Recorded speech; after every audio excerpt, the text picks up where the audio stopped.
benshi twizera tukabagira inshuti magara ariko bikarangira batubabarije imitima.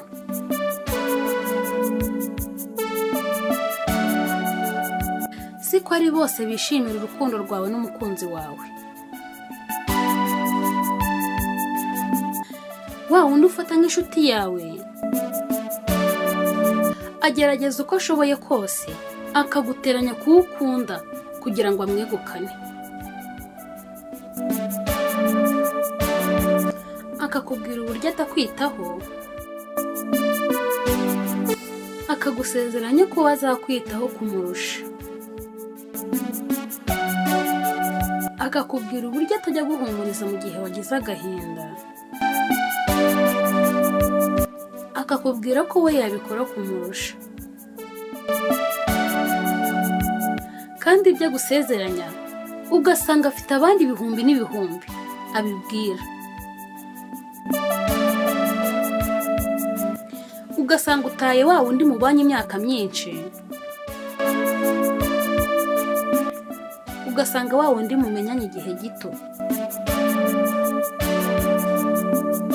My friend, urukundo ni urwa babiri. Iyo hagiye kuzamo wa gatatu ngo agiye kubagira inama y'uko mwakundana, akenshi aza hari icyo agambiriye kugeraho, harimo no kubasenyera urukundo atazi uko rwatangiye. Jya wicara uganire n'uwo mukundana, mukosora aho murimo mubona hatagenda neza. Mbere yo kwizera undi muntu wo hanze, jya ubanza wizere uwo mukundana, kuko urukundo rwubakiye kuri ibi bintu ngiye kubabwira.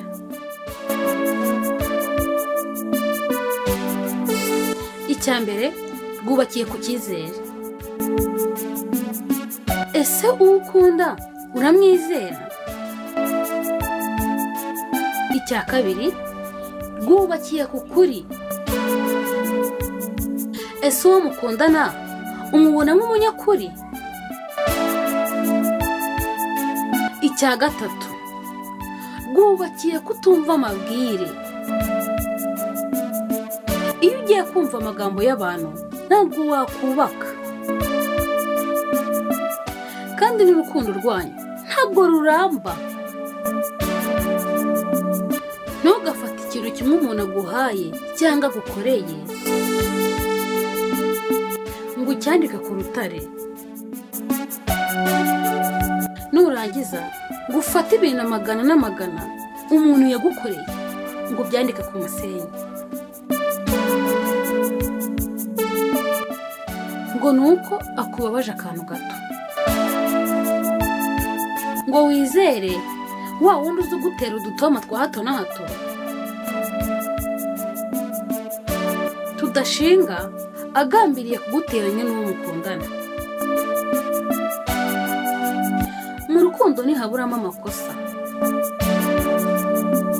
ahubwo kumenya uko ugomba kuyihanganira nicyo cya mbere,